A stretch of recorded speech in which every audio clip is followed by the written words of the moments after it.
Hello friends, and welcome to Medieval Screen Finds. Tonight, we will venture deep into the dark and dangerous forests of medieval Europe, those ancient, sprawling woodlands that once shrouded a world far removed from our own. Hey, the romanticized image of a noble outlaw, like the legendary Robin Hood, often gives way to a far harsher, more complex reality. We will explore the true wolf packs of the forests, the notorious outlaws, the cunning highwaymen, and the brutal brigands who, driven by desperation or design, terrorize travelers and communities alike. So, before you get comfortable, take a moment to like the video and subscribe, and let me know in the comments where you're tuning in from and what time it is for you. It's always intriguing to see who's joining us from around the world. Now, dim the lights. Perhaps light an incense or two for that soothing fragrance. And let's ease into tonight's journey together. As the medieval sun dipped below the horizon, casting long, unsettling shadows, these figures emerged from the dense undergrowth, their presence a chilling reminder of a world where law was often a distant concept, and survival was a daily, often brutal, struggle. We will gently uncover the societal forces that, like an unseen current, propelled individuals into this perilous life of banditry.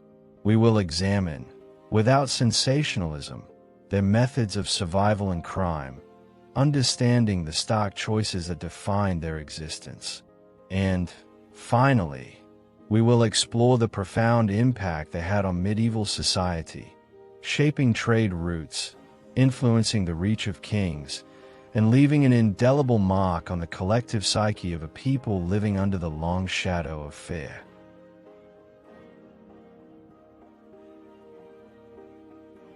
Tonight, we begin our exploration in the very cradle of medieval outlawry, the conditions that, like a slow-burning fuse, propelled individuals into a life outside the established order. This isn't merely a story of simple criminality. It is a tapestry woven with threads of desperation, injustice, and the raw, unyielding pressures of a challenging world. We will delve into the various reasons people became these wolves of the forest, moving beyond easy assumptions to understand the complex factors at play.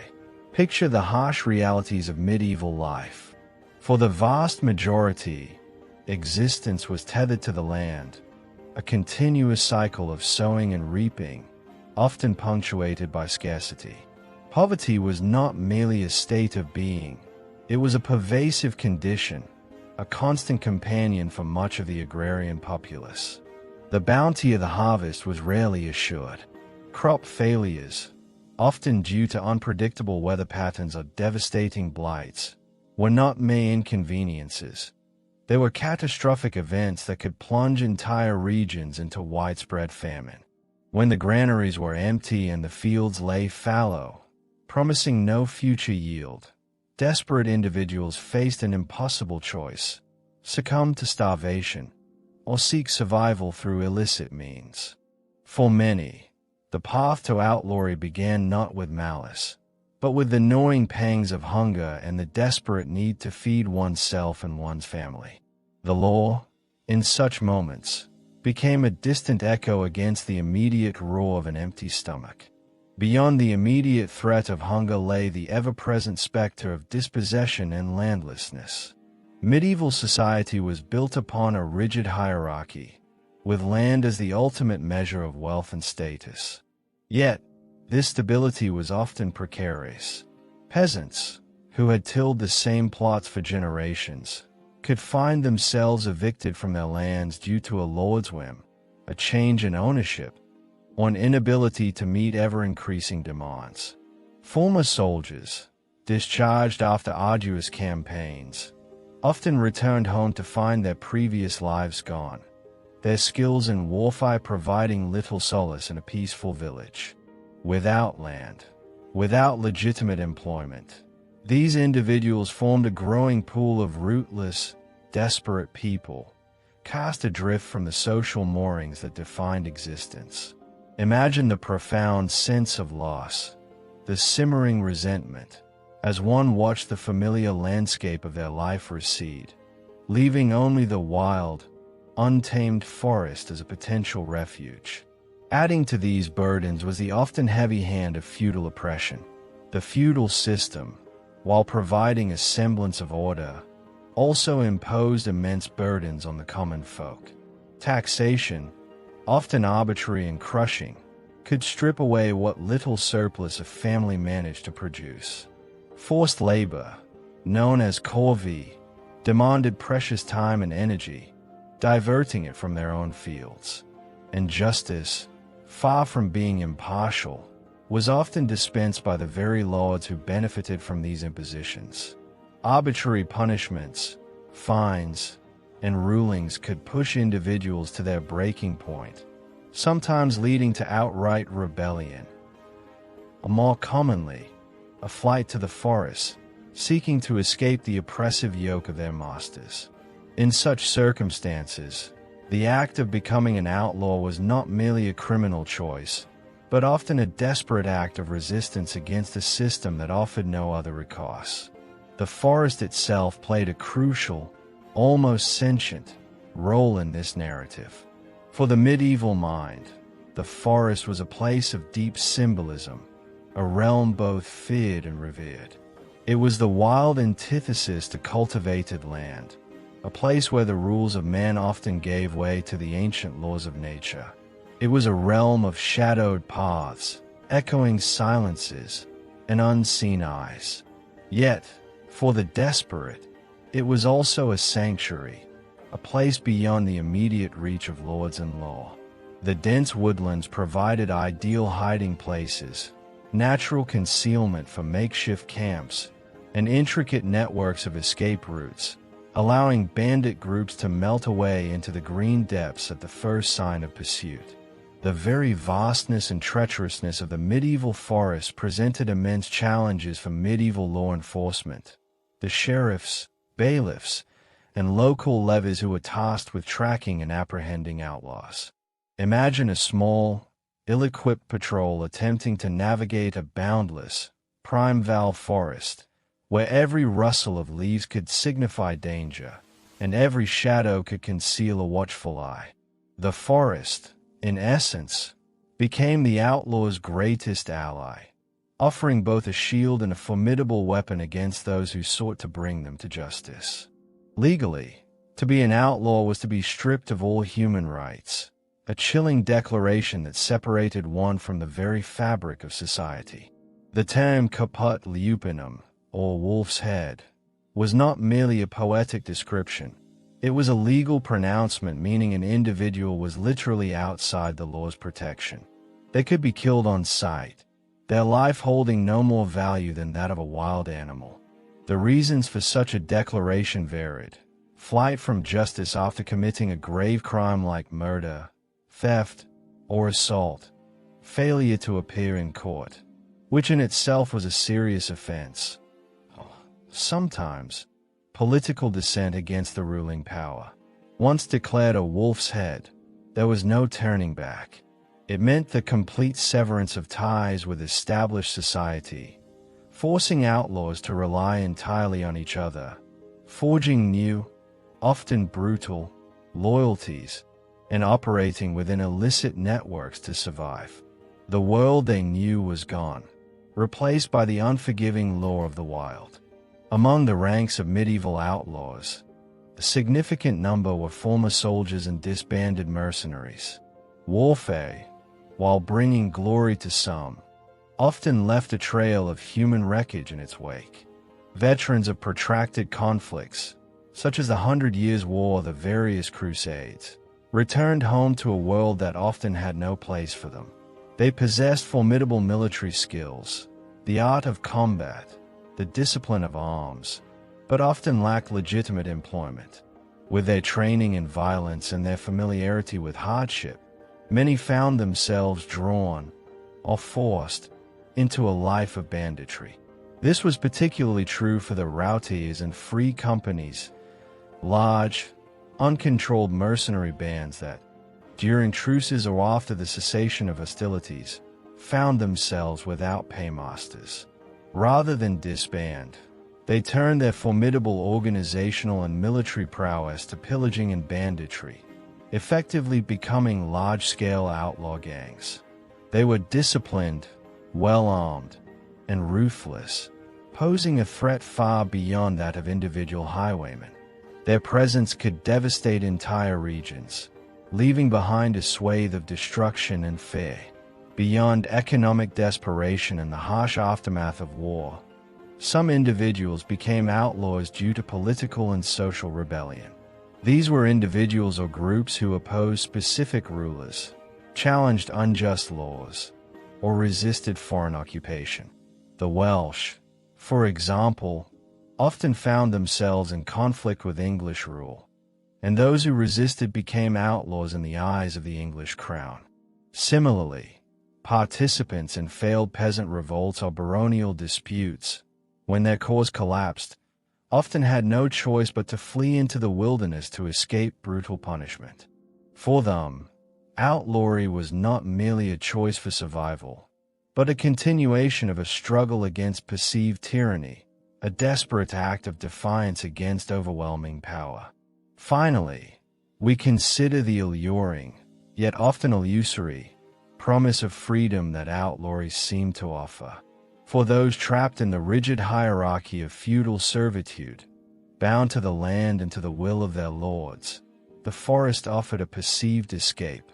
The idea of living without obligations, outside the strictures of society, held a powerful, almost romantic, appeal. And, of course, there was a promise of plunder.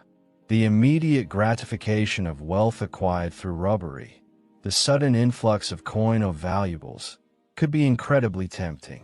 This was often a short-lived illusion, however. The freedom of the forest came with its own harsh masters: hunger, cold, constant vigilance, and the ever-present threat of capture and a brutal death. The riches acquired through violence were often fleeting, spent quickly or lost, pushing the outlaw deeper into the cycle of crime to survive. The life of a medieval outlaw was, in its stark reality, a brutal existence, born from a complex interplay of societal pressures, economic hardship, legal pronouncements, and the unforgiving nature of the wild. It was a life lived on the fringes, constantly hunted, constantly struggling, and rarely, if ever, ending in peace. Now that we have gently explored the forces that pushed individuals into the shadowed existence of outlawry, let us turn our attention to the operational realities of their lives, the tactics, the strategies, and the often brutal methods employed by medieval outlaws and bandit gangs. Their existence was a constant, perilous dance with survival, and their actions cast a long, chilling shadow across the medieval landscape, showcasing the persistent threat they posed to travel and commerce. The most iconic image of medieval banditry is, perhaps, that of highway robbery. These road rats, as they might have been known, were masters of their chosen terrain. They understood that success lay in strategic positioning and overwhelming surprise. Ambushes were typically set up in locations that offered natural concealment and limited escape for their victims.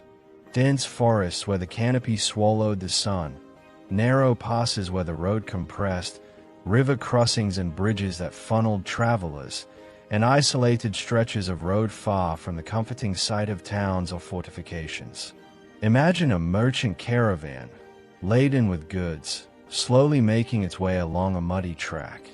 The creak of the wagon wheels the only sound for miles, until suddenly, from the silent depths of the woods, figures emerge, silent and swift, blocking the path.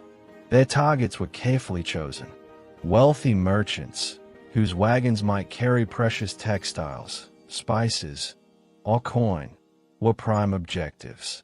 Pilgrims, often traveling with valuable offerings or accumulated savings, presented another tempting opportunity. Tax collectors, carrying the lord's or king's revenues, were particularly lucrative, though dangerous, prey. Even noble retinues, despite their armed guards, could fall victim if caught unawares or if the bandit force was sufficiently large and well organized. The methods were direct and brutal, sudden ambushes, often involving overwhelming force to immediately disorient and overpower victims. Bows and crossbows would rain down arrows from concealed positions, followed by a swift charge, engaging in hand-to-hand combat with swords, axes, and knives to quickly subdue any resistance. The chilling demand, "Stand and deliver," would echo through the trees, a stark choice presented to the terrified travelers: hand over your valuables, or face the swift, uncompromising edge of a blade. Resistance was met with swift and severe violence, a lesson in terror designed to ensure future compliance from others. Beyond the open road, outlaws frequently turned their attention to the more vulnerable targets of isolated communities. Raids on villages and isolated homesteads were common. These were chosen for their lack of substantial defenses and the promise of less resistance.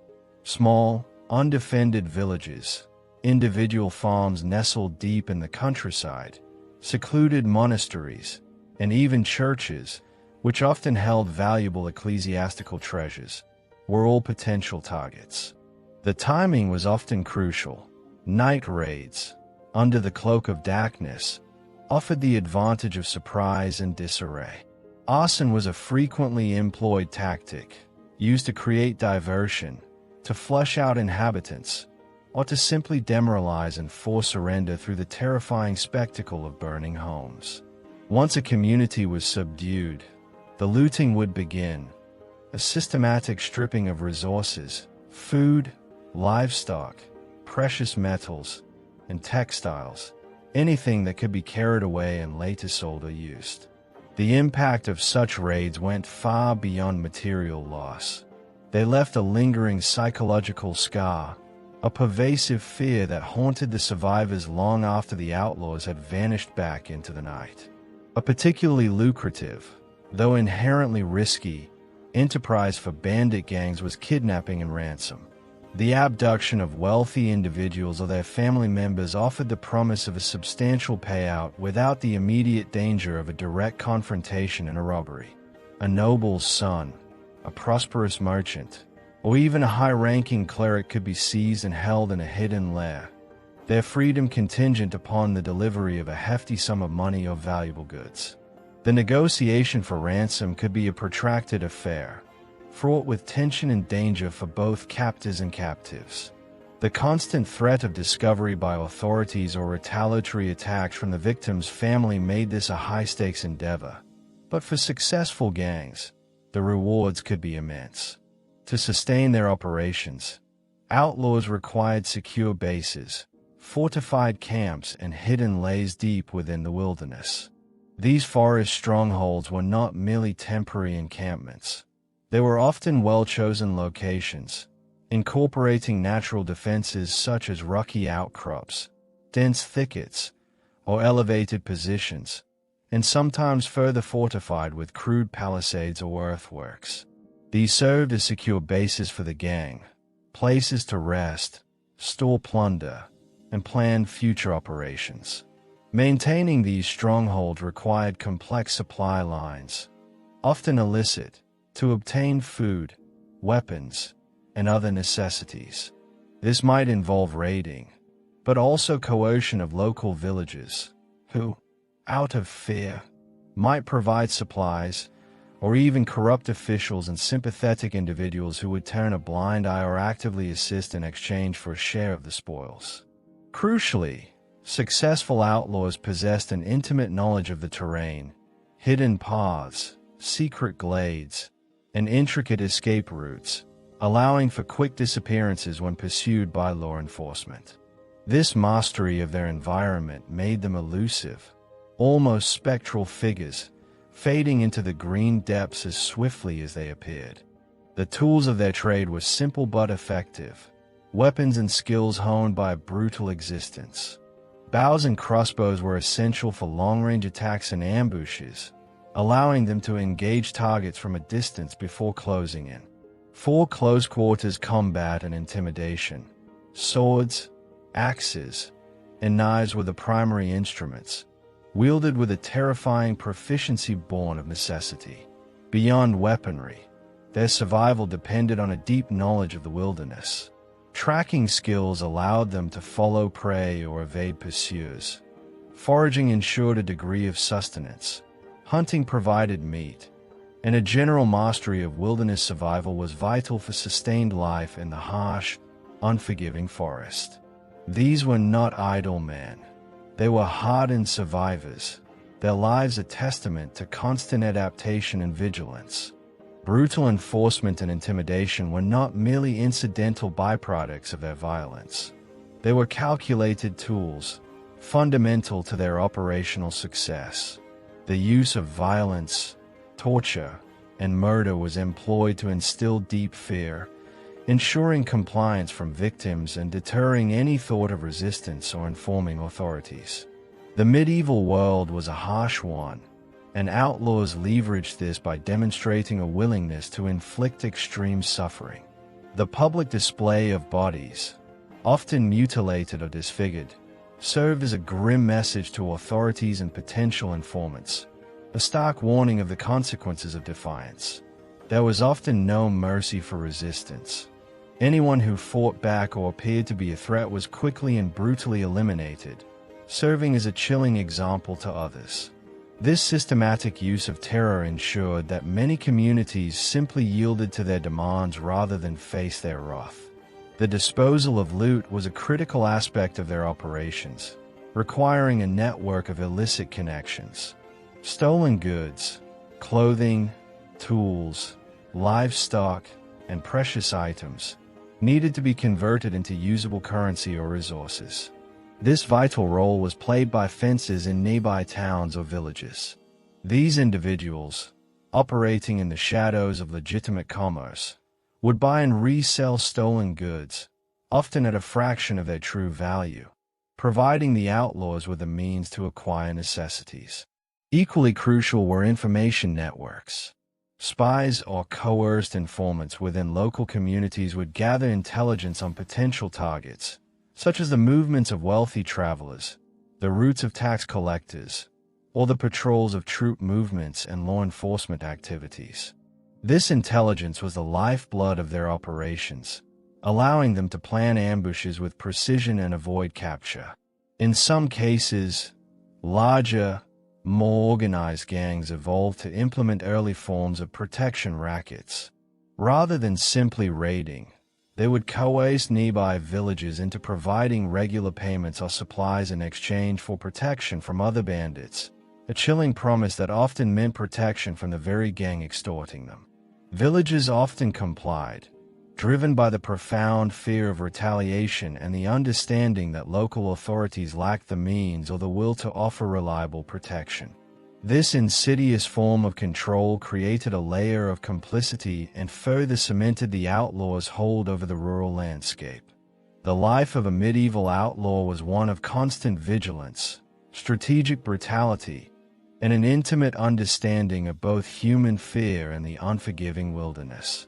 Their operational methods, from the swift ambush on the road to the systematic pillaging of villages, were born of necessity and executed with a chilling effectiveness that ensured their survival, even as it spread widespread terror and disruption throughout medieval Europe. This was not the stuff of romantic ballads, but the harsh, bloody reality of survival on the fringes of a brutal world.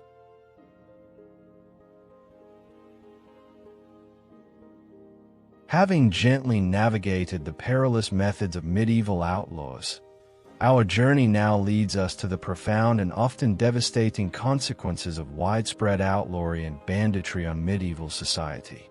This was not a localized nuisance but a pervasive blight that reached into every corner of life, leaving a lasting impact on economies, social structures, political stability, and the very psyche of communities caught in its grip. We will examine the economic ruin, the pervasive social disruption, the challenges to authority, and the psychological trauma inflicted upon a populace living under the constant shadow of the wolf pack. The most immediate and far-reaching consequence of widespread banditry was economic devastation. The lifeblood of medieval economies flowed along its roads, carried by merchants and traders. When these arteries became unsafe, the impact was profound. Trade suffered immensely, with roads becoming perilous thoroughfares where every journey carried the risk of ambush and plunder. This led directly to a decrease in merchant travel, as the dangers often outweighed the potential profits.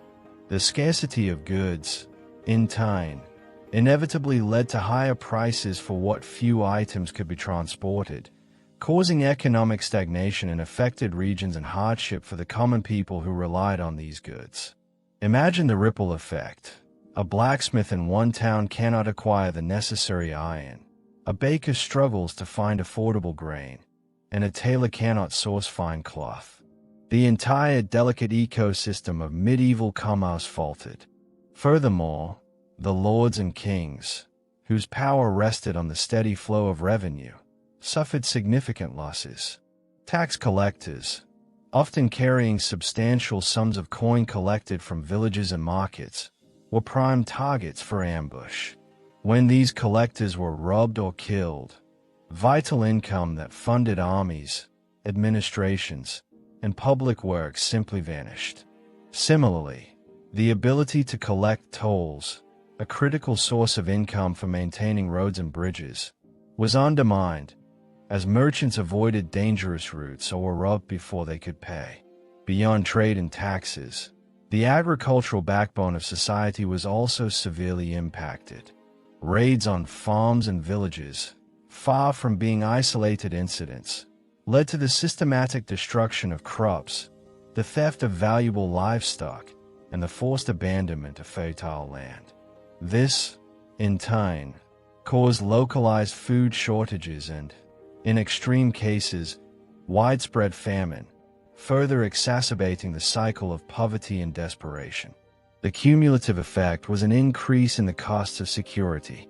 Merchants and travelers, desperate to protect their goods and lives, were forced to hire armed guards, adding significantly to the price of their wares. Lords themselves had to divert precious resources from other initiatives, investing heavily in patrols and fortifications to protect their lands and subjects. This pervasive economic disruption bred a deep and unsettling sense of social fear and insecurity throughout medieval society. For the ordinary person, the prospect of travel, even short distances between villages, became fraught with anxiety. Journeys that were once routine transformed into perilous undertakings, possible only for the most heavily armed or the most desperate. This constant threat bred a profound psychological trauma. Communities lived in perpetual fear of bandit raids, leading to chronic stress, despair, and a pervasive sense of helplessness. The fear was not just of physical harm, it was the fear of losing everything: their livelihood, their family, their very sense of safety. As roads became too dangerous, villages and hamlets became increasingly isolated, their connections to the wider world severed. This isolation further compounded their vulnerability, making them easier prey. In the most severely affected areas, the breakdown of social order was palpable. Local authorities, often thinly spread and poorly equipped, proved ineffective against well-organized and ruthless gangs, leading to a decline in law and order that allowed anarchy to take root. This inability to provide basic protection inevitably led to a significant weakening of authority.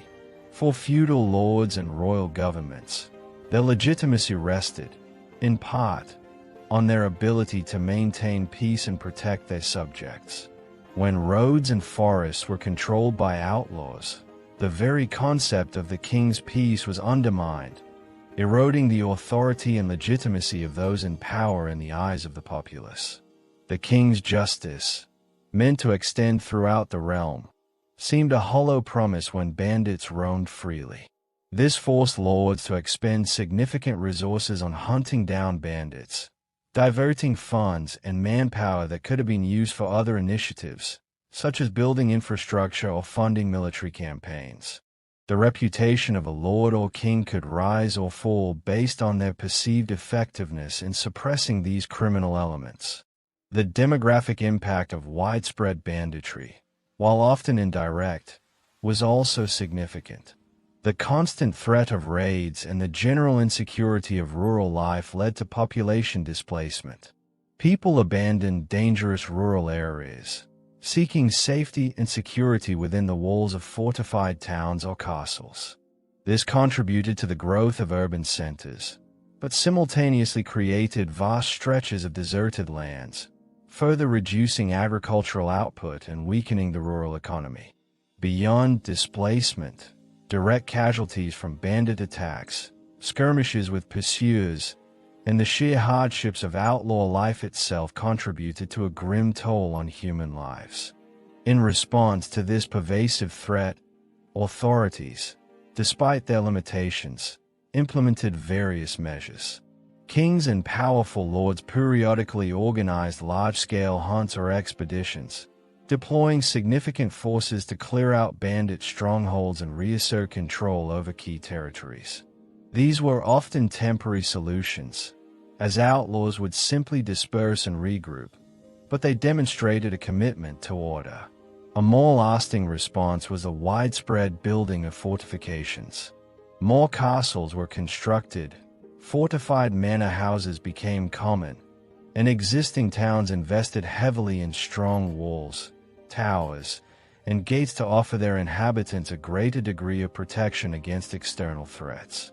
Efforts were also made to enhance patrols and justice. Attempts were made to increase the number and effectiveness of foresters, sheriff's men, and local militias, tasking them with patrolling dangerous areas and bringing offenders to justice. The severity of punishment was also a critical deterrent.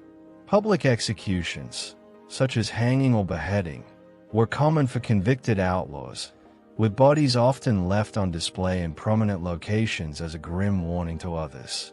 The message was clear: a life outside the law would end violently. Even religious life was not immune to the shadow of the wolf pack.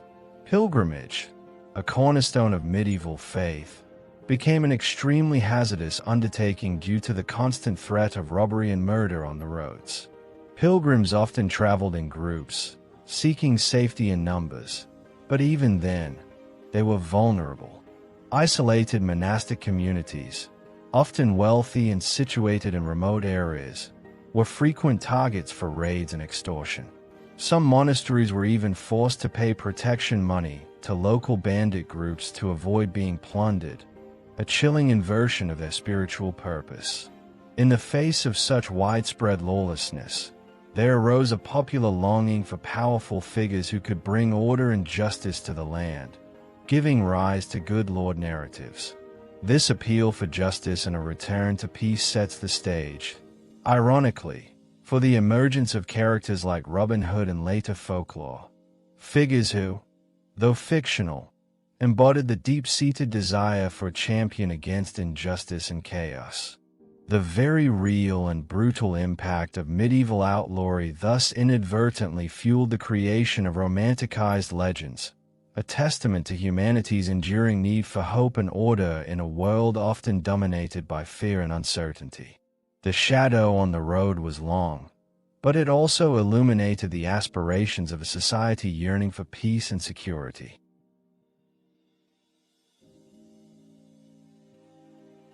Having explored the underlying causes and the widespread consequences of medieval outlawry, let us now move beyond the realm of legend, beyond the romanticized tales of figures like Robin Hood, to delve into specific historical examples of medieval outlaws and bandit gangs from across Europe.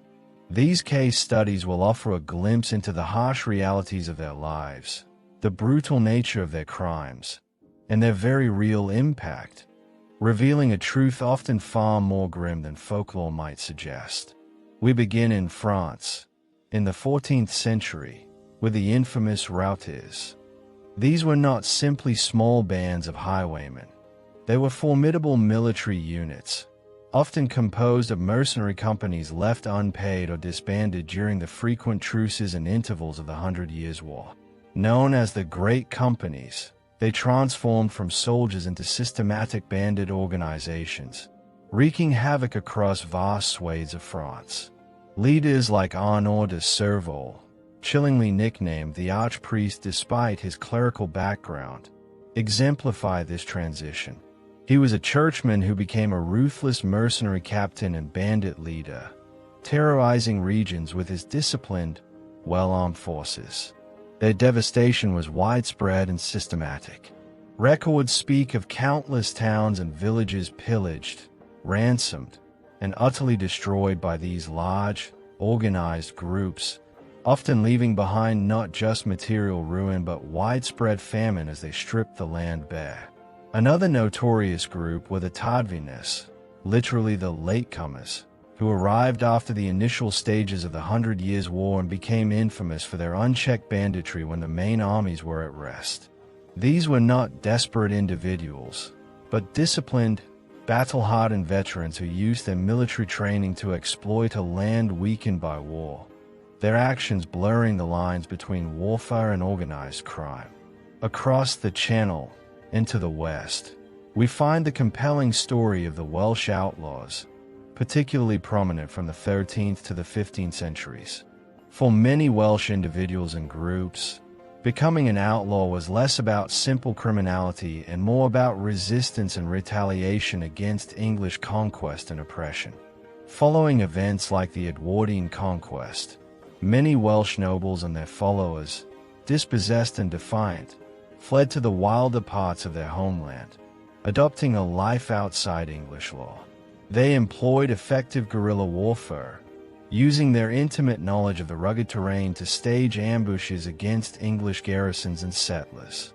While historical figures like Owain Glyndwr are remembered as princes and national heroes, many of his supporters, especially after his rebellion failed, engage in what the English viewed as widespread banditry, operating from the hills and forests against the occupying forces.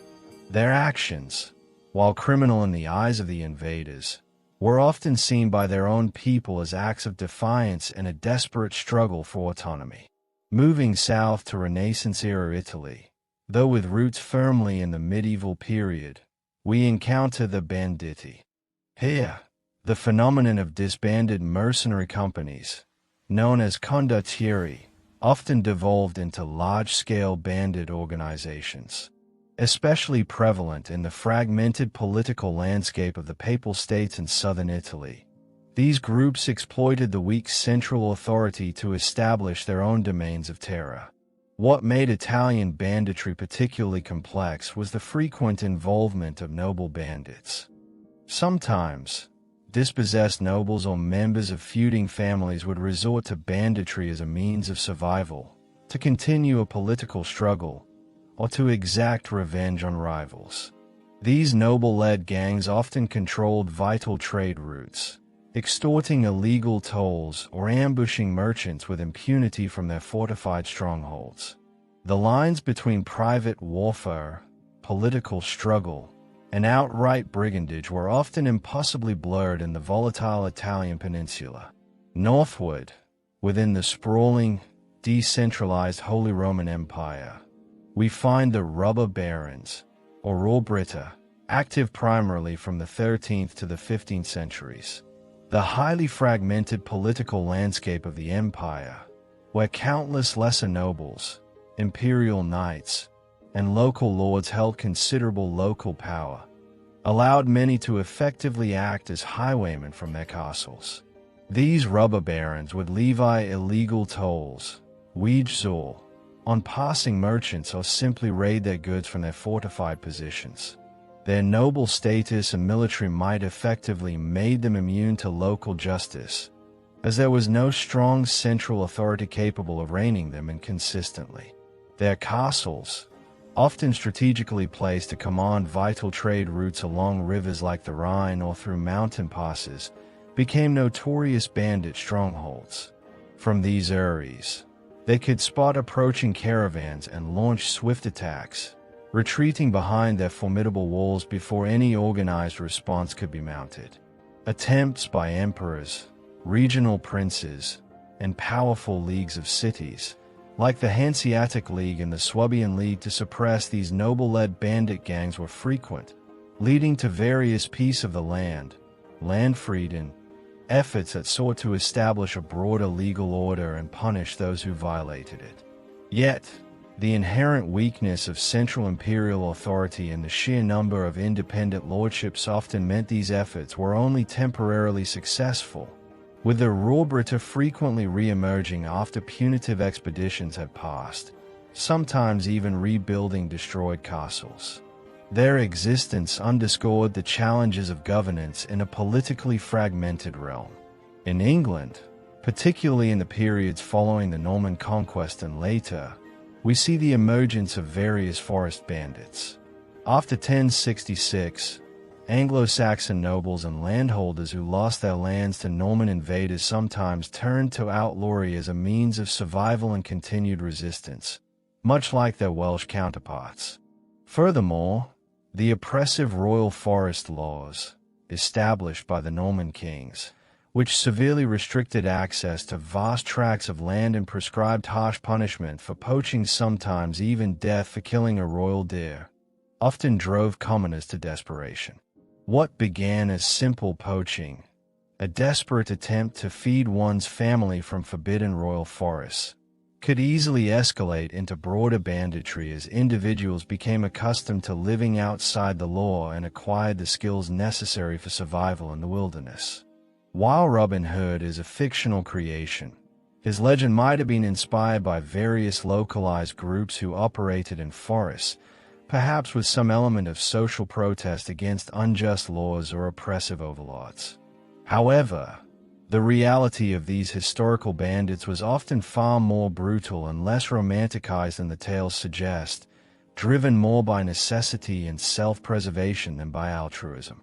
The English forests, much like their continental counterparts, provided ideal cover for those living outside the law, offering a refuge from justice and a base for operations. Figures like Adam Bell, Clemo the Clough, and William of Cloudsley, though perhaps legendary, represent the type of archer outlaws celebrated in Northern English ballads, highlighting the cultural fascination with skilled woodsmen who defied authority. Though significantly rarer and less documented, historical records and local traditions indicate the presence of female outlaws. While outlawry was overwhelmingly male-dominated due to the physical demands and societal restrictions of the time, a few individual women, driven by extreme desperation, personal tragedy, or defiant rejection of the restrictive societal norms that offered them little alternative, did join or, in even rarer cases, lead bandit groups. Their stories, often obscured by history or exaggerated in folklore, offer a glimpse into the truly extreme circumstances that could force women into such a perilous existence, shattering conventional expectations. Finally, we briefly touch upon the Brotherhood of the Coast, which represents an early form of piracy and coastal brigandage, hinting at how outlawry adapted to different environments. While often associated with later periods of buccaneering, medieval coastal areas also saw their own forms of brigandage, where groups, sometimes former sailors or disenfranchised fishermen, would prey on shipping or raid vulnerable coastal communities. They adapted the land-based tactics of their forest counterparts to the turbulent seas and shorelines, using small, fast boats to ambush merchant vessels or launch quick raids on unsuspecting coastal settlements, highlighting the pervasive nature of lawlessness across different domains. These real-life examples, from the disciplined mercenary gangs of France to the rebellious Welsh outlaws, the politically intertwined Italian banditti, the predatory German robber barons, and the desperate forest dwellers of England, paint a far more nuanced and often chilling picture than the popular imagination allows. They remind us that medieval outlawry was a complex phenomenon, born from diverse origins, shaped by local conditions, but united by a brutal struggle for survival and a profound, often devastating, impact on the societies they inhabited. They were the wolves of the medieval world, and their stories are a stark reflection of its untamed nature.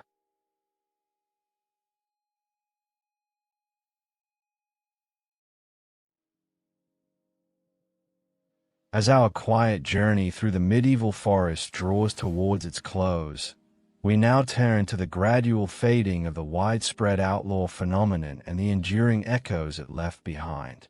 The era of the rampant wolf packs on the roads did not vanish overnight, but slowly receded, century by century, as new forces reshaped the medieval landscape. Yet, their legacy, in fear, in folklore, and in the very evolution of society, continued to resonate long after their most dangerous period had passed. The primary and arguably most significant factor in the decline of widespread outlawry was the gradual, painstaking rise of stronger, more centralized states. The fragmented power structures of early medieval feudalism, characterized by a multitude of independent lords, weak central authority, and vast, unsupervised territories, had provided ample opportunities for bandits to thrive. In contrast, the later medieval period saw kings and powerful regional lords increasingly seek to exert greater, more direct control over their territories. They recognized that widespread banditry not only undermined their authority and made their realms appear weak, but also depleted their revenues by disrupting trade and making tax collection perilous. Moreover, it threatened the very stability and prosperity that underpinned their power. This desire for order manifested in a greater emphasis on royal justice, which slowly but steadily began extending its reach further into the countryside, gradually reducing the isolated pockets where outlaws could operate with complete impunity.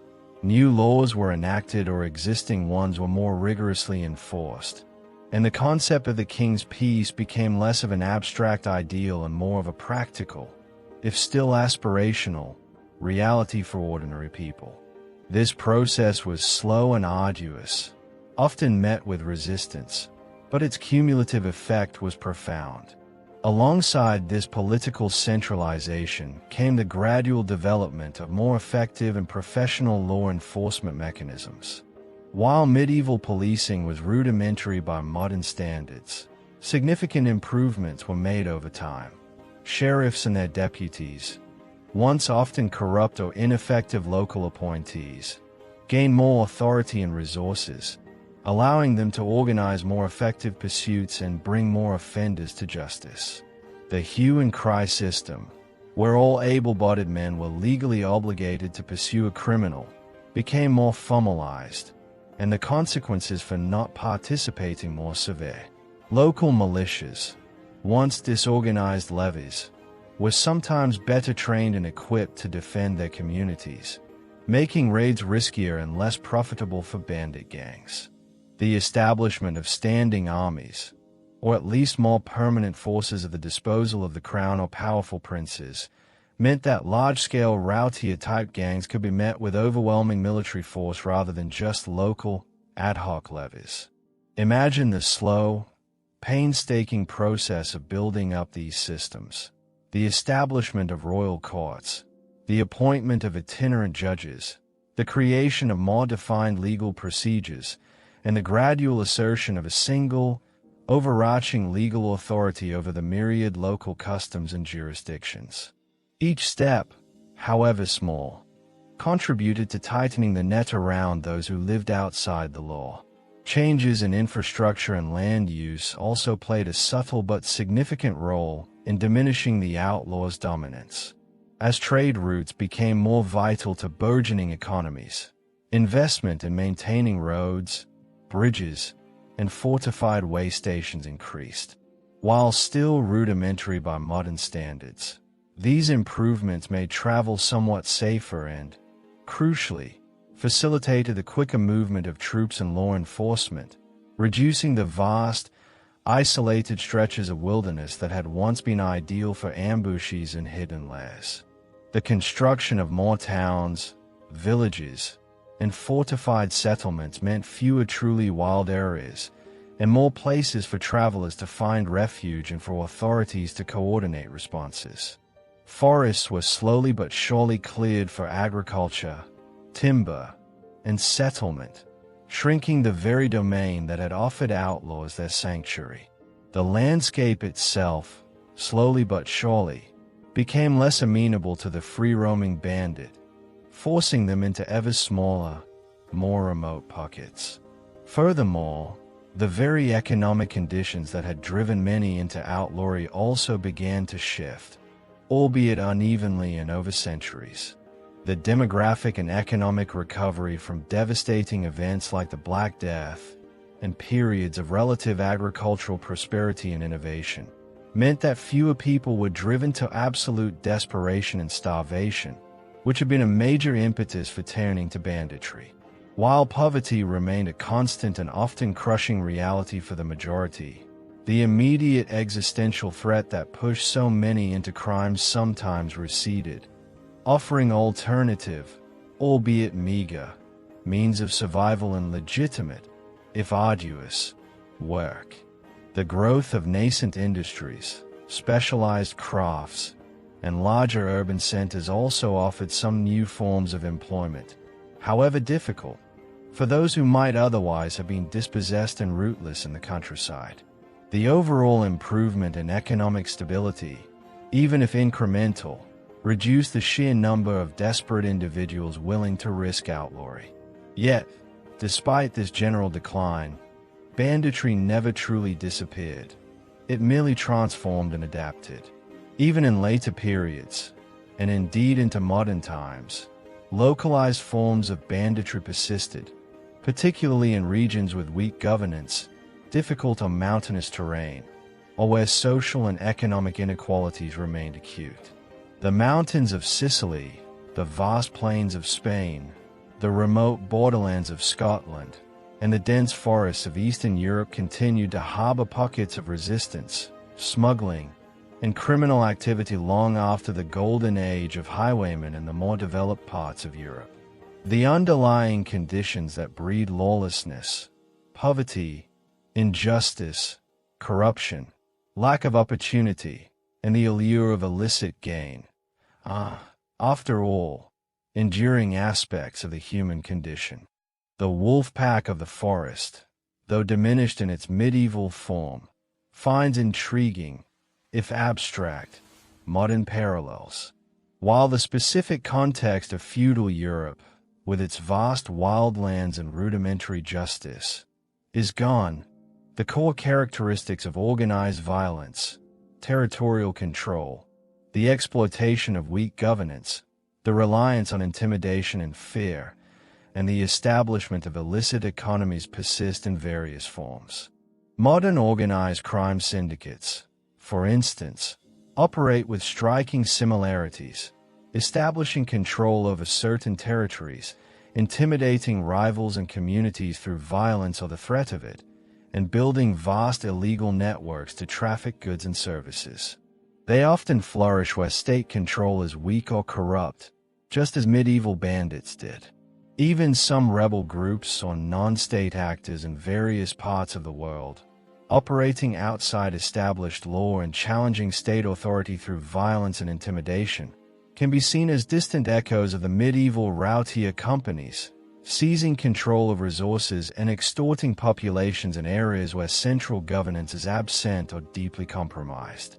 These are not direct equivalences, of course, but they highlight the enduring nature of certain patterns of human behavior when systems of order break down or are insufficient. This brings us to a more fundamental reflection, the dark side of human nature. The stories of medieval outlaws, stripped of romantic veneer and presented in their stark, often brutal reality, reveal a chilling consistency in the human propensity for violence, greed, and the formation of predatory groups. When societal restraints weaken, when individuals are pushed to the brink of desperation, or when the pursuit of power and wealth overrides empathy and moral considerations, the capacity for brutality and exploitation can emerge with terrifying force. The wolf pack, whether a literal band of brigands or a metaphor for organized crime, or even the predatory aspects of unchecked power, serves as a stark reminder of this persistent shadow in the human story, a constant challenge to the fragile structures of peace and order that societies strive to build. Despite the fear and devastation they caused, the medieval outlaw left an indelible, often contradictory, mark on literature and folklore. The archetype of the highwayman, or the noble bandit, became a recurring, captivating figure in ballads, stories, and later literature.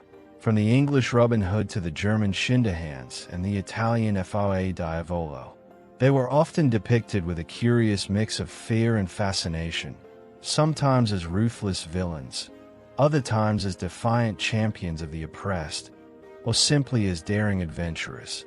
This literary legacy allowed the wildness and danger they represented to be tamed into narratives, making them comprehensible and even, at times, romantic.